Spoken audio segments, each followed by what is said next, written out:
Ron Siegel Radio,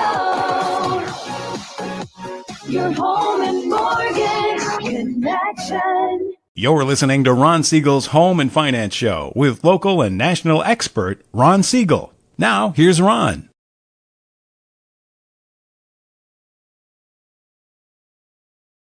And hello again. Welcome to Ron Siegel Radio. This is the show with no real boundaries as we discuss current events, financial markets, politics, sports, even poking fun at the rest of the media. This is the show that connects the dots of confusion, delivered by conflicting media reports. We connect the dots so you know the actions you can take, how your family or business can benefit from current events. Most of all, thank you for joining me. Within every market, there are solutions as well as tremendous opportunities. You just need some trusted guidance. That is my message, and I will be delivering it every day. We have a very focused show. We only chat about items that affect the roof over your head, your bank account, and anything I feel would benefit you. And then remind you, if you ever have any home or finance-related questions, I am the consumer advocate looking out for you. And you can reach out to me at any time at 800-306-1990, 800-306-1990. Before we get into our intriguing content today, please join me in welcoming our featured guest. Larry Namer is with us, and he has got an amazing history. Welcome, Larry. Hi. Thanks for having me. Glad to have you with us. And let me remind you, again, if you have any home or finance-related questions, I am the consumer advocate looking out for you. And you can reach out to me directly, 800-306-1990, 800-306-1990. And yes, of course, we are celebrating today. We celebrate every day on Ron Siegel Radio. National Banana Day? I don't know. I guess you can just say it is what it is. Yeah. National Pajama Day? I don't know about that one because that could be kind of scary. Those of you that know me, I have beaten anorexia, a little on the overweight side, so I don't know if you want to see National Pajama Day. I'm going to go with National Eggs Benedict Day because I like Eggs Benedict. Now, where's the best place to get Eggs Benedict? I'll go down to the Lighthouse just because it's in Newport Beach, right on the water. And if I can be on the water, I'm happy. Let's take a look and see what the markets are doing today. Do we want to know what the markets are doing today? Okay, well, hold on to your chair. It's the Dow is up 72. The S&P is up 1881. The NASDAQ is up 71. Oil prices are down 44 cents a barrel. Not going to have much effect on anything right there, but you know, I used to have an office, as I've mentioned other times on the broadcast, I had an office in Chicago. And one of the mantras of Chicago was, if you don't like the weather, wait 10 minutes, it'll be different. It's kind of like the markets right now. If you don't like the market, wait 10 minutes, it'll be different.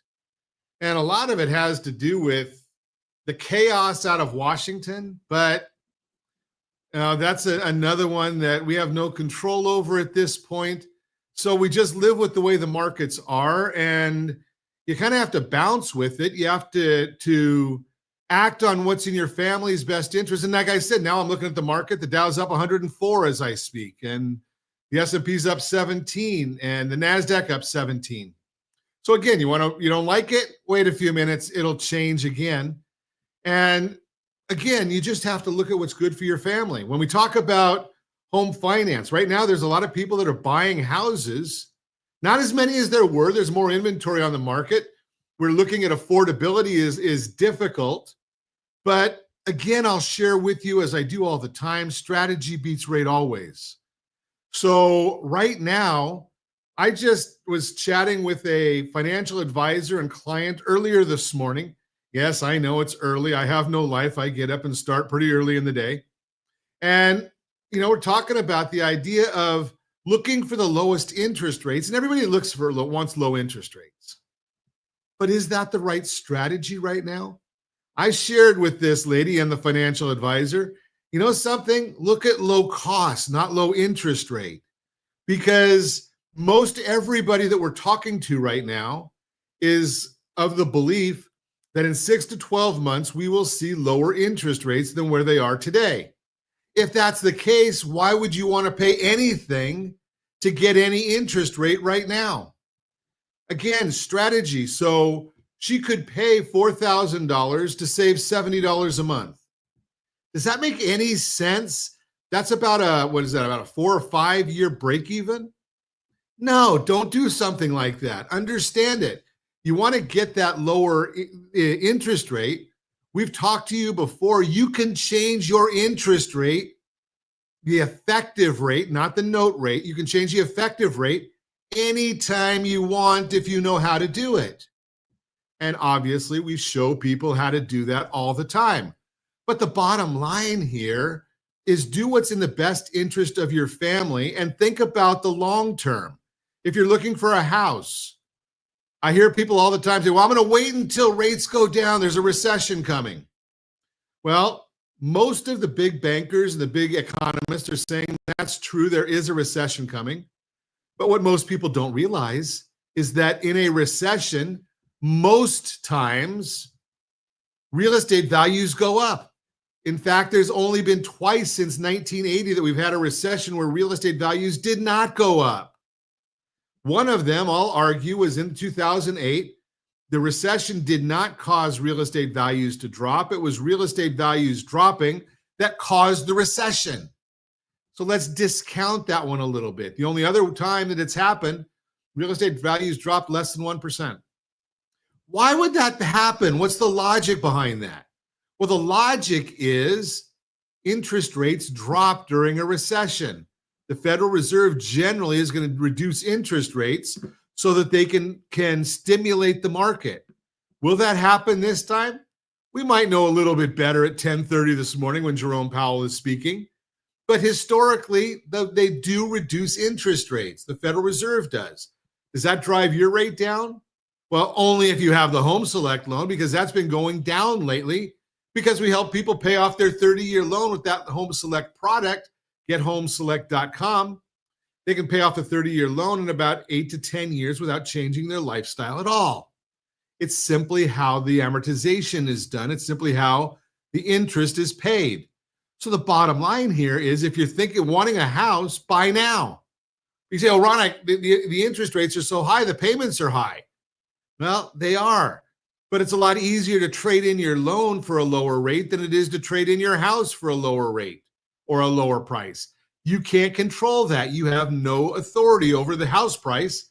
You can buy a cheaper house, of course, but you can't determine the price of the property that you specifically want because all homes have the exact same value. It's what a willing buyer will pay a willing seller. It doesn't matter what the market says. It doesn't matter what the appraiser says. What a willing buyer will pay a willing seller. That's how all commodities are dealt with. And we're talking about the tariff war that's going on right now. Is it going to affect the markets? Well, again, the consumer has total control because the consumer says if the price goes too high, they don't buy it. That's just really pretty simple how it goes. So think about all of those things as you're navigating the markets. But today, we're going to deviate quite a bit from our normal process and our normal format because we have a great, great guest with us that's got an amazing story. We've all heard of some of his accomplishments, even though maybe you have, maybe you haven't heard of our Larry, but I'm sure that which he's done has affected everyone. So we're going to spend a lot of time with him today. You're listening to Ron Siegel Radio, discussing your real estate, current events, and the financial markets. Again, when we come back, Larry Namer's with us, and we'll talk about the real-time real estate segment, all that and more. Reach me anytime off air number 800-306-1990, 800-306-1990, RonSiegelRadio.com, Facebook.com/Ron Siegel Radio. And if you miss any part of our broadcast, Ron Siegel 1 on YouTube, Ron Siegel, the numeral 1 on YouTube. Stay tuned. We'll be back in just a few. Ron Siegel Radio. Your home and mortgage connection. Are you a veteran, own a home, and need money? The Siegel Lending Team is here to help veterans refinance and get the money they need. The VA 100 lets you borrow up to 100% of your home's value, refinance your mortgages, consolidate credit cards, and lower your payments by an average of $700 a month. And the Siegel Lending Team knows that character means more than a credit score. Call 800-306-1990. That's 800-306-1990. Rate subject to change without notice. Licensed by the California Department of Corporations, NMLS 21037, and DRE number 018694452. You're listening to Ron Siegel's Home and Finance Show with local and national expert Ron Siegel. Now, here's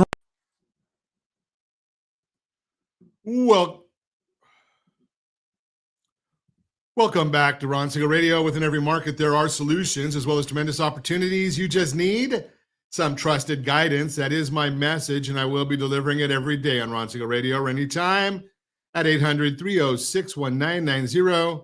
800-306-1990, the Mortgage Minute today being brought to you by our friends at Geneva Financial. When you're ready for that next home loan, Geneva's got the programs and the products. You just need to make the call, 800-306-1990, 800-306-1990. And every day at this time, OBMMI, they provide the most comprehensive, accurate, timely, and interactive analysis of pricing ever conducted in the mortgage industry, calculated from actual locked rates with consumers across 35% of all mortgage transactions nationwide. They do not tell us points paid, points received, or the APR. They only tell us the number you put in your mortgage calculator to determine your principal and interest payments. Don't have a mortgage calculator? Get it for free. rsrlinks.com/mobile app. rsrlinks.com/mobile app. What did rates do yesterday? Conventional 30-year fix, 6.78. That was down. Jumbo 30-year fix, 6.941. That was down. FHA 30-year fix, 6.465. That was up. Our favorite, the VA loan, 30-year fix, 6.383. That was down. And yes, we are the number one lending team in America for Homes for Heroes. USDA 30-year fix, 6.433. That was down. If you want our thoughts about the market each and every business day morning as early as the data allows, we put that report out, rsrlinks.com/market minute. Let's see what the markets are doing today. With all the volatility we're seeing right now, well, the 10-year Treasury is down 2 basis points. Mortgage bond is up 14 basis points. That means interest rates on the mortgages are down. When the bond goes up, interest rates are down. Why is this happening? You can get all that information on the super secret website, google.com. You don't need us for that. The why is what you come here for. And the why has to do with retail sales numbers came in this morning. And we were able to see from the data, it very clearly tells us that March retail sales reported at 1.4%, much stronger than the 1.3 expected. The market was anticipating a stronger number. As consumers pulled demand forward, they went and bought what they thought they needed ahead of time to try and beat tariffs, especially the autos. Auto parts rose 5.3% month over month. That's a huge jump. And generally, that's like a year-over-year number, but they did it in a month. Stripping out autos, retail sales rose 0.5%.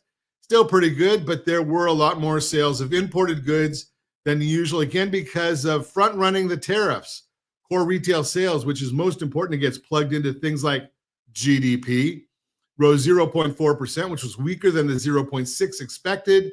Tempering the miss was an upward revision to February from 1% to 1.3. Bottom line, the monthly readings look pretty strong, but this was expected as people tried to purchase as much as they could before prices rose due to the tariffs, especially imported goods. And because that demand was brought forward, there's a high likelihood that upcoming readings will be weak. We will have to see how this report is interpreted by the Atlanta Fed, who is due to release their new first quarter GDP estimates today. The most recent reading was a negative 2.4% overall and negative 0.3% when contemplating the impact of foreign trade in gold. Industrial production and capacity utilization, again, we're showing that there is more capacity, which means prices will come down. That's good news. And we are also looking, as I share with you all the time during the Mortgage Minute, that now we're see the Dow Jones Industrial Average down 188 points. S&P 500 down 63.33. That's the Mortgage Minute, brought to you by our friends at Geneva Financial. when you're ready for that next home loan. Geneva's got the programs and the products. You just need to make the call. 800-306-1990. 800-306-1990. So let me tell you a little bit, because every once in a while we'll do some background on a guest on the radio program. And Larry Namer's from, he knows way more about all this media stuff. He's probably forgotten more than I'll ever know. So he's got some of the biggest influences. Founder of E! A lot of us watch E! When I was younger and could actually find it. Howard Stern. Never been a follower of the Kardashians, but that's another one that's attributed to Larry, and now all over the world doing media stuff and moving into the next century with streaming. Good morning, Larry. Hi, good morning. Thanks for having me here. Glad to have you with us. You've got quite a lot. Can you tell us the story about how E! came to be and what the initial vision was for the network? Sure. Well, I went to college, got an economics degree, thought I was going to be a teacher, found out the city of New York wasn't hiring teachers. So I took what was going to be a temporary job until I figure out what you do with the degree. And I ended up working for a company called Manhattan Cable, which was building the big cable system in New York City. And they gave me a job as an assistant underground splicer, which meant I would go into the sewers every day and put the wires together. And they paid me $90 a week. But I kind of grew up in the cable business. Timing bought the company, and you had all the Harvard and Yaleys trying to figure out what do those guys do when they go under the streets every day. So I quickly rose there to become director of operations. I kind of moved out of the union side into the management side. And then kind of, right around 1980s, all the big cities in the country started to realize that cable was good for more than just good reception. And they started issuing franchises. Well, in those franchises, most big cities insisted that the cables go underground and not on telephone poles, which was the typical way that most cable systems were built. So I ended up getting recruited because I know how you build underground, because Manhattan was the only underground cable system in existence at the time. So I got recruited to go out to LA to build Valley Cable, the biggest 61 channel two-way cable system at the time. You're a Brooklyn kid and you're out in LA and everybody's going to parties and premieres and everybody's in the entertainment business or the media business some way. And, I asked the studios to put me on a list. They said, no, you're like the gas company, you're a utility. And finally, I just met someone in marketing and I said, I don't understand, the most effective marketing vehicle you have is a movie trailer. But yet the only time I ever see the movie trailer was when I'm in the movies. I said, wouldn't you want me to see that while I'm home to make me want to go to the movies? And they said, yeah, but we can't afford to buy 2 minutes of time. I said, great. Tell you what, I said, you give me the movie trailers, I'll put them on TV, but you put me on those premiere lists and stuff like that. And they did. And when we started doing audience surveys, what's your favorite channel? And people go, I love MTV, I love CNN, I love that trailer channel. And I just went, wait a second. I get the best 2 minutes of this $50 million movie for free and people love it. And anyway, the company was a Canadian company. They sold out and they went back to Toronto. And me and my friend Alan were just kicking around ideas saying, how do we stay in LA? Because we certainly like the weather better than New York in the winter. And, we just came up with this idea, MTV of the movies. I mean, back at the early days, MTV used to show music videos, which they got for free. And we said, they would stand a host in front of a green screen who'd point to the screen and go, Madonna has a new video.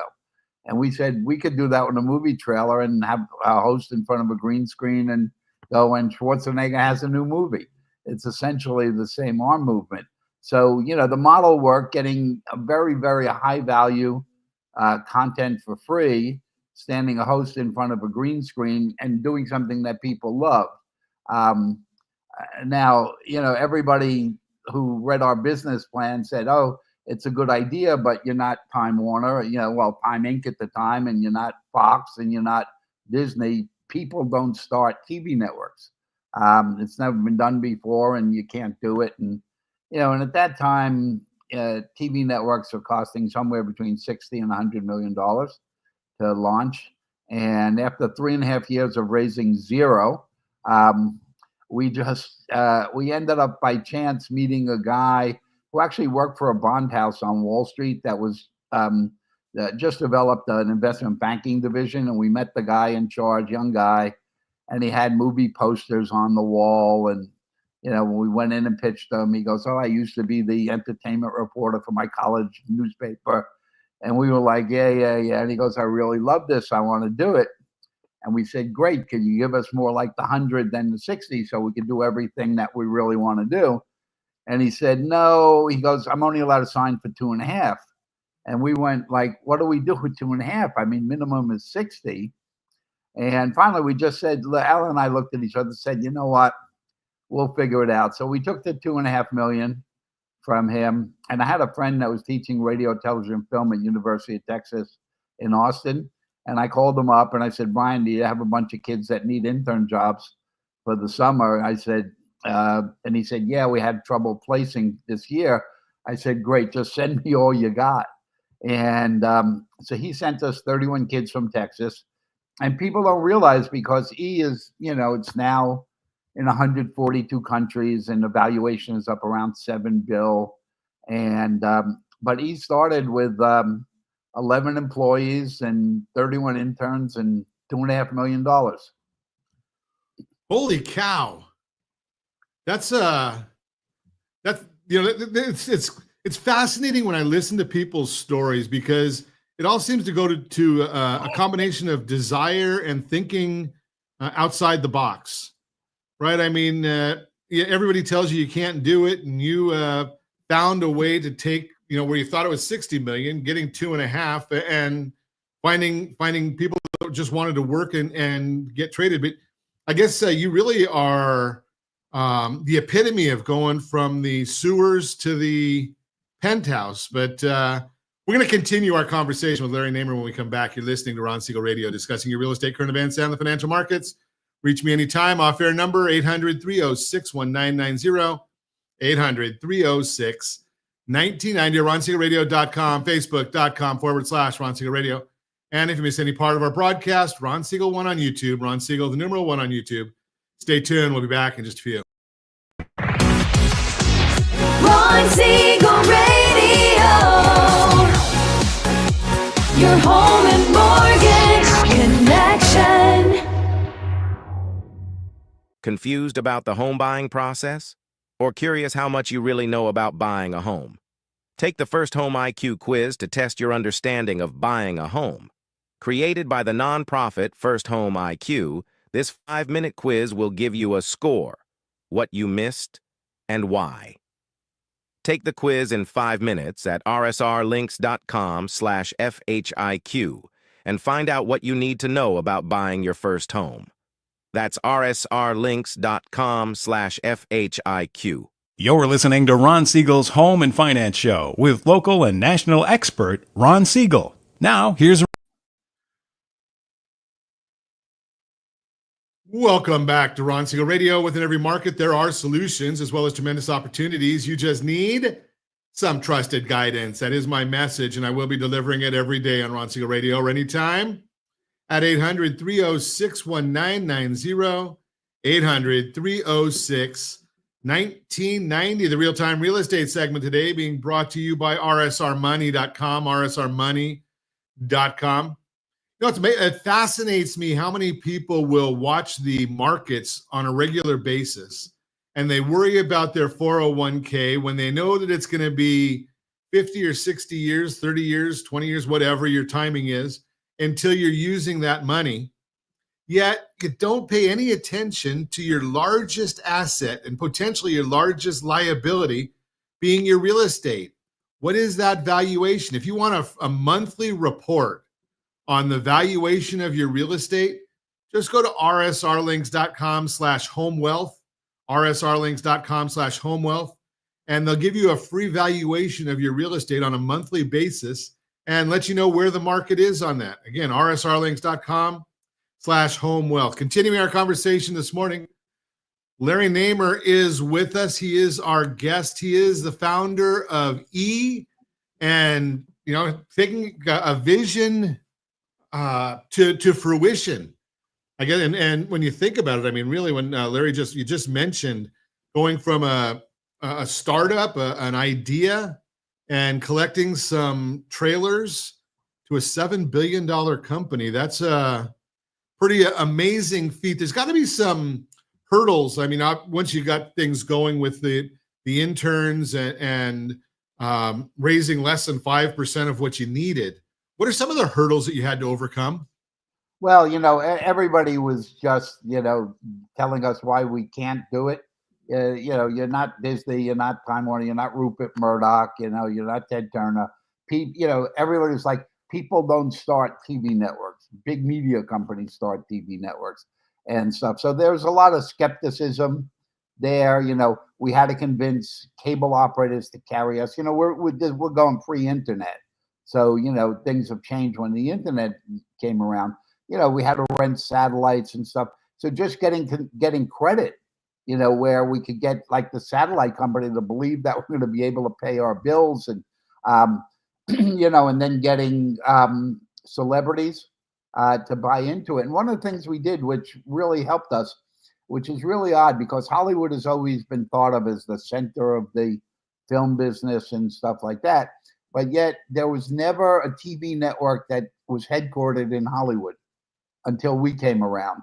So we actually put it there, and we made a big deal about we're the first cable system from Hollywood and stuff. And then we were able to really convince the whole, film world and TV world to begin to embrace us. And that, with only $2.5 million, we had to be pretty inventive. And so we were doing a lot of things that were very odd. So beyond the trailers, the first TV show we did that, more traditional was Talk Soup, with Greg Kinnear, and that, a lot of people have come off of Talk Soup and become big stars after that. And just the Hollywood community began to realize that we were not out there trying to do like the TMZ, let's find someone cheating on their wife and let's ruin their life forever. We were out there going, we love the entertainment business. We celebrated it. And, we would do things like when we would talk to Tom Cruise and everybody else was, Tom, tell us about your next movie. We were like, hey, Tom, those are great shoes. Where'd you get those? What are you doing with your kids on the weekend? And people just kind of love that. And they love people who are film fans or media fans, TV fans, wanted more information than they were getting from Entertainment Tonight. I mean, ET would give someone 20 seconds to tell their story. We were able to give people a half an hour. So if you were a fan of foreign films or indie films or horror films and stuff, we were able to cover those things in depth where, everybody else was covering them in 20-second sound bites. That's a pretty unique, pretty visionary, because, and ironically enough, now it's kind of like what, you were doing way back when, what you're seeing some of the, the Joe Rogans of the world doing today. Yeah, we, so Talk Soup was one. And, quite honestly, when I went to the crew and I said, hey, I want to do a TV show that makes fun of TV shows, they all kind of looked at me like, what's wrong with you? What kind of drugs are you on? And, so that was weird. But then, the next big one we did, I met this tall, lanky guy in an elevator in New York, and he was telling me that he's a great radio personality. And I was like, yeah, of course, I'm sure you are. And, I went to look at his show. He invited us to the studio, and we went. And, I came back and told my crew, I said, hey, I met this guy. I think it's really cool. I want to put cameras in his radio studio. And they were like, Larry, when you wanted to do Talk Soup, we thought you're crazy. But, now you're really nuts. Radio's been dead for 40 years.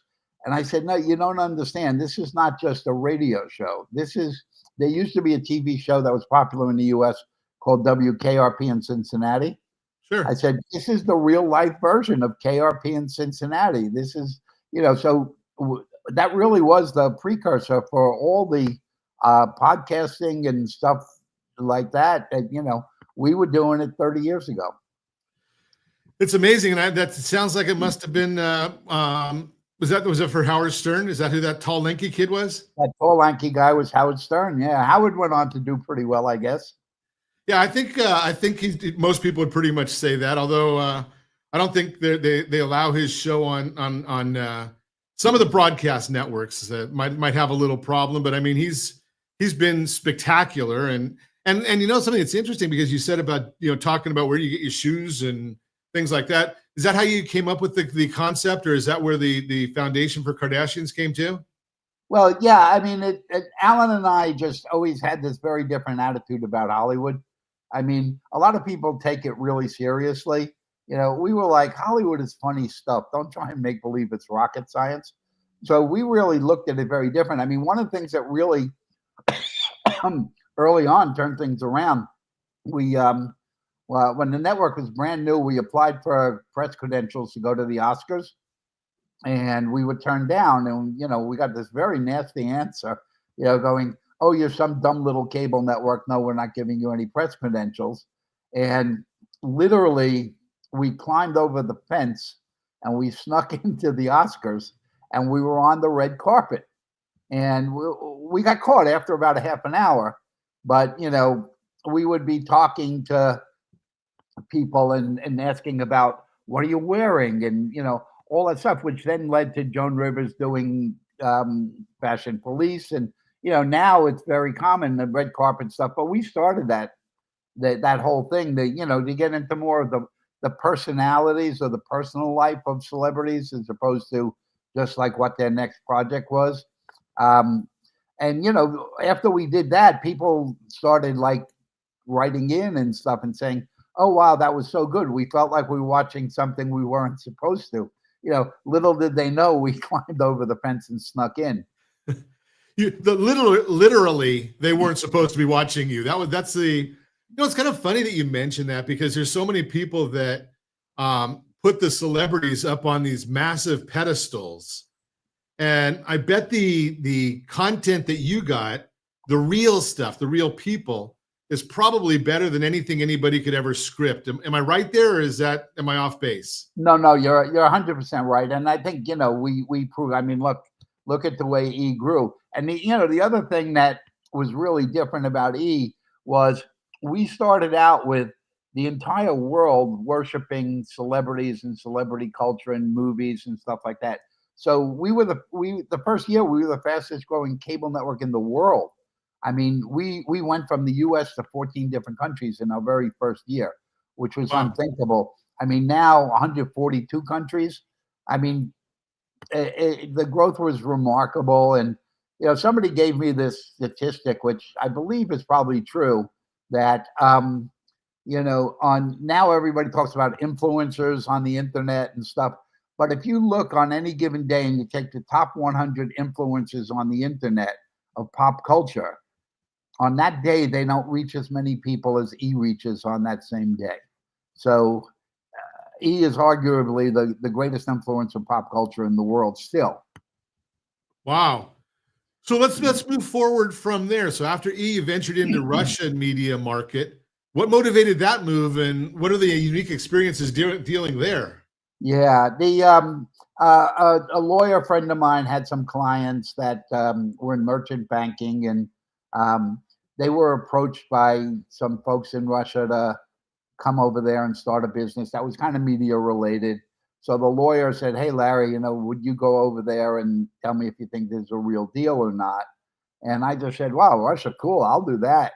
And so, I went over, and the obviously what they were looking at was not really a good deal. And, I just killed that off really quickly. But I had met the mayor of St. Petersburg then, a guy named Anatoly Sobchak. And he, being an American in Russia at that time was a little bit unusual. So, they sought me out, and the mayor said, would you help me start a music festival so we could raise money for the Children's Hospital and the orphanage in St. Petersburg? And I was like, well, I don't really know music. And he said, well, you know more than I do. And I went, okay, that's probably true. And so we started this festival called the White Nights Festival. And every year we would do this festival from June 16th to June 21st. June 21st being the longest day of the year. And St. Petersburg is so far north that the sun never goes down, therefore the name White Nights. And but you know, we would do this festival, and literally in 6 days we'd raised 100% of the budget for the hospital and the orphanage. And but in order to get people to play, sometimes I would have to just come up with crazy ideas. So you know, the one that people kind of love the most hearing about, you know, is when I was talking to David Bowie and, you know, going, David, would you play this thing? And he's like, no, I don't want to do it. And I'm like, David, these kids are starving. We got to help them, you know. And he goes, listen, I don't really like Russian food. I'm trying to stop drinking. You know, I don't really like Russian people. I'm not going. And I was like, you know, David, there's a fort outside of St. Petersburg where all the czars are buried, all the rulers of Russia for the last 500 years. I said, this will be very different. This is not just the concert hall that you're playing. I said, I'll build a stage over the graves and you can dance on the graves of the czars. And David was like, yeah, all right, if you could do that, I'll do it. Figuring there's no way in the world that, you know, I'm going to be able to build a stage over the czars' graves. But of course, when I told the mayor, he went, yeah, whatever you need, it's fine. Just go see the vice mayor. And the vice mayor was this guy named Vladimir Putin. And so Putin and I, you know, did that festival together, and we got along fine because I wasn't seen as the carpetbagger looking to make some money and run, and I was helping the kids from the city that he came from and stuff. So we would do that, and then when he kind of went up the ladder and went into the Kremlin, he had his minister of communications contact me, because they realized that in order to attract the consumer economy, that people really want to buy Western luxury goods for the most part, and that Western marketers would be coming into the country and looking for media to look a little bit familiar to the way they would see it around the world. So I work with the Minister of Communications to rewrite regulatory policy for the media world in Russia, which is really simple stuff. It's like ads, TV ads are 30 seconds, 60 seconds, 90. They're not whatever you feel like today, which was kind of the way it was during Soviet times. And, but along the way, I really liked it, and I started doing stuff there. And I said, these people have so many problems that, they have to go to sleep watching bad news.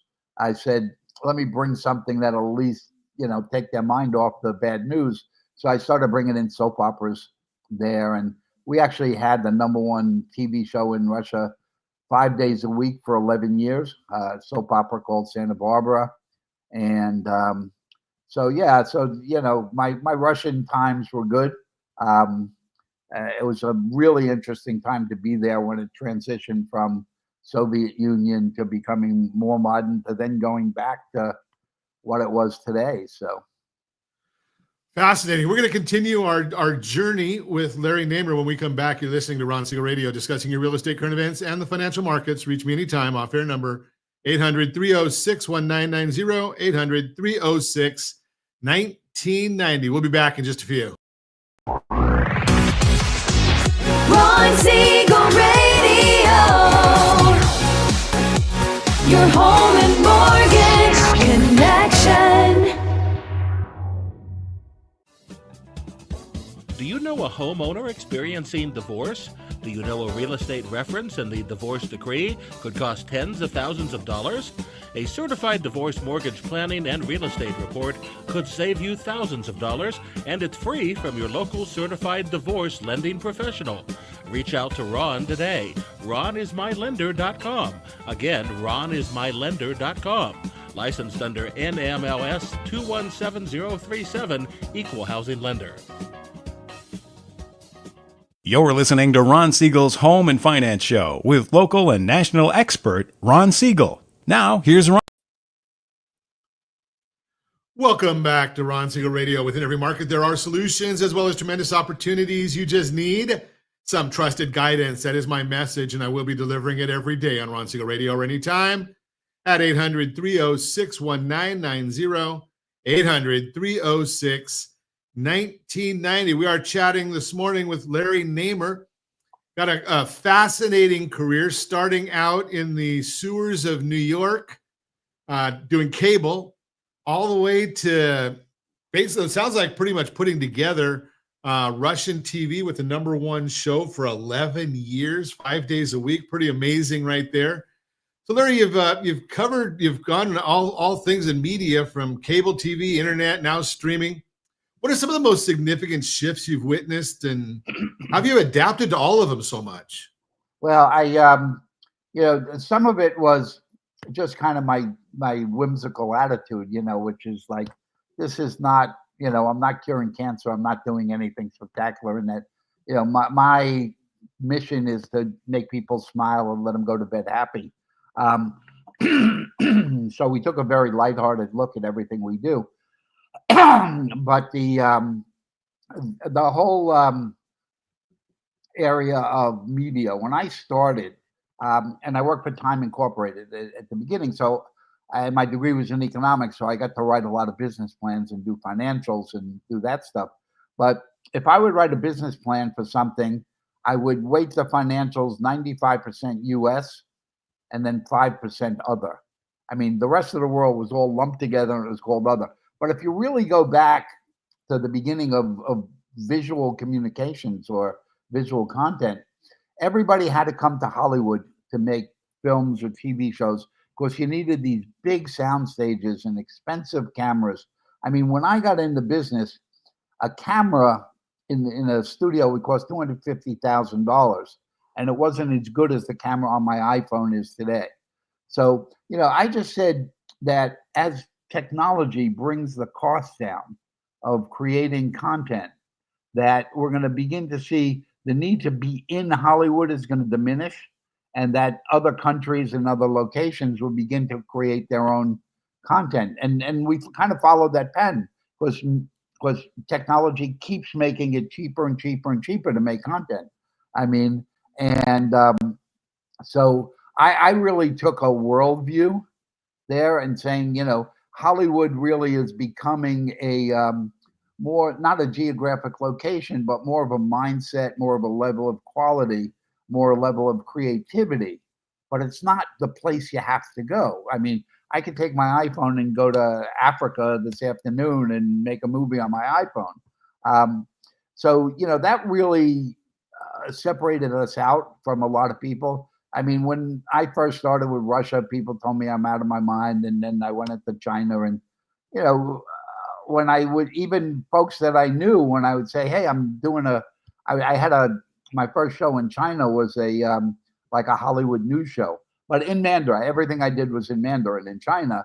And, we had this show called Hello Hollywood, and I had somebody from China in the US, and we go to the, all the different events. And even the folks that I knew, when I'd say, I need press credentials to get on the red carpet for this movie opening, they're going, Larry, this is in China.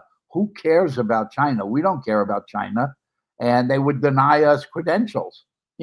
Cut to 10 years later, and they're like, oh my God, Larry, China's now the #1 TV film market in the world. Can you please cover us, with the crew? We were able to see that stuff and see the inevitability of it. And, that's why even now I've been a huge proponent of artificial intelligence and all kinds of new technology. And audiences change. We were never really stuck on the fact that people want to watch 30-minute sitcoms and stuff.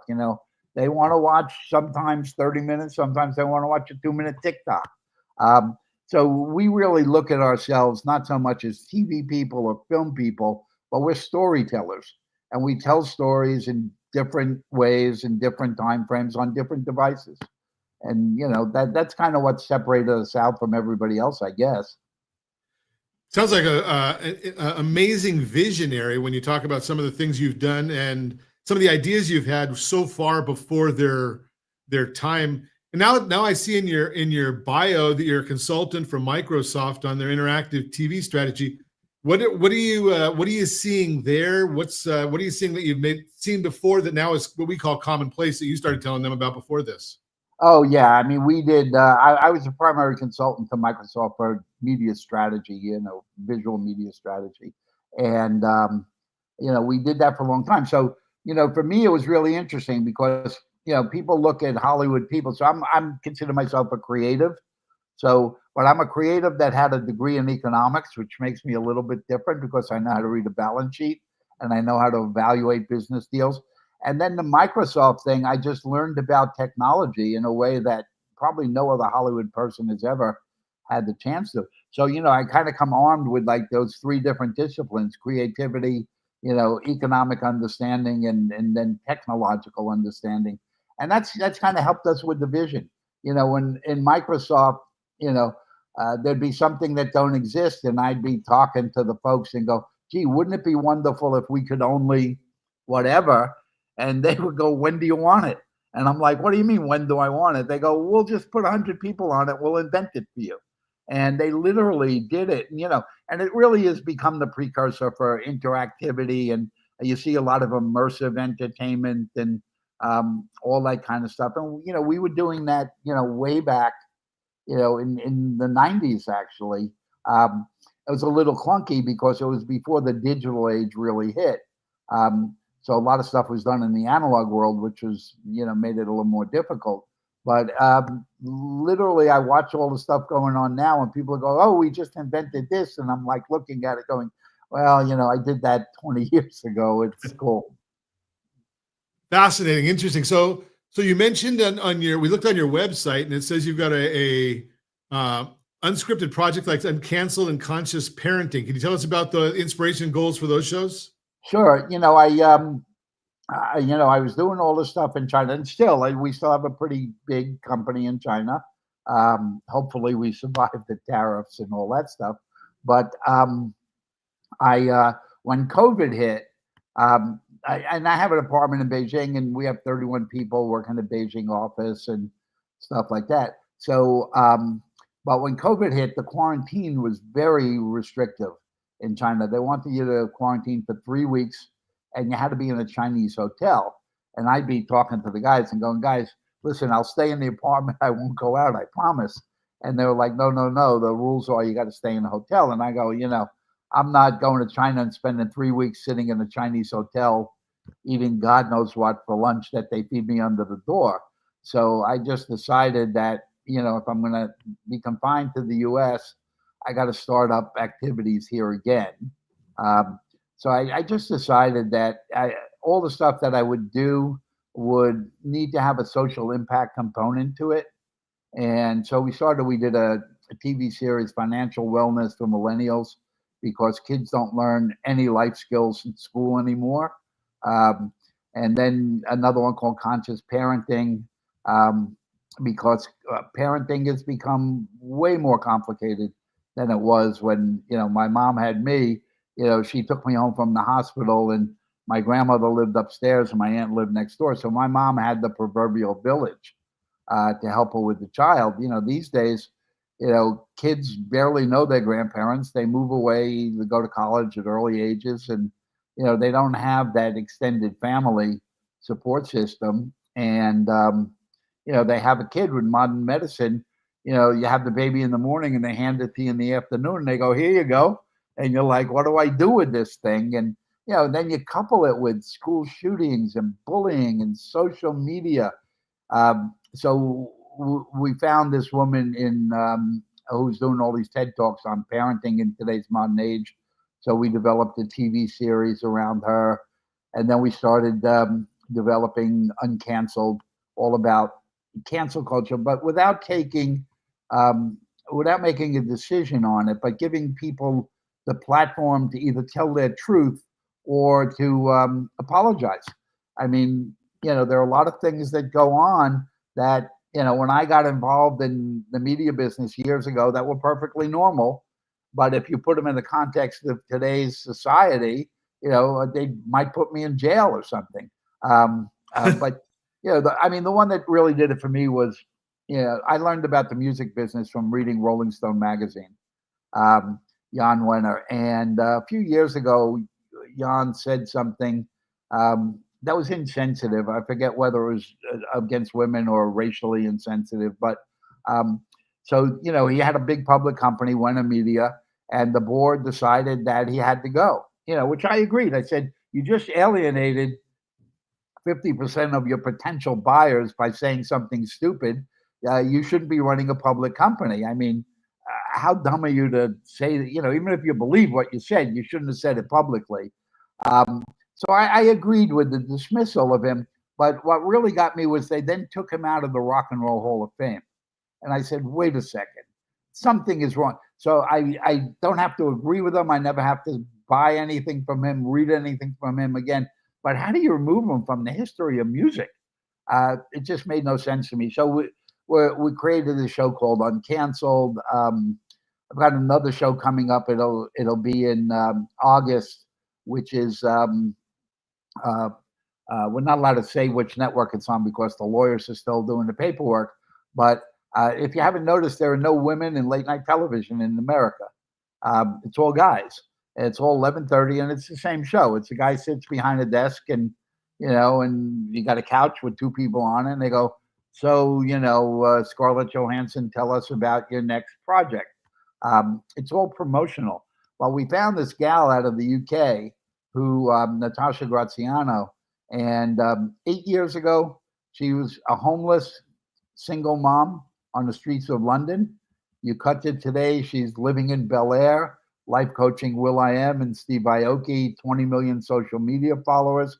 And so the show we developed with her is going to be a nighttime show, but not promotional. It's motivational and inspirational, because I'm still of the belief that, after what we went through with the years of COVID, I just want to go to sleep with knowing that tomorrow is going to be good. I don't need to know, I don't need to watch some anti-Trump or pro-Trump or whatever.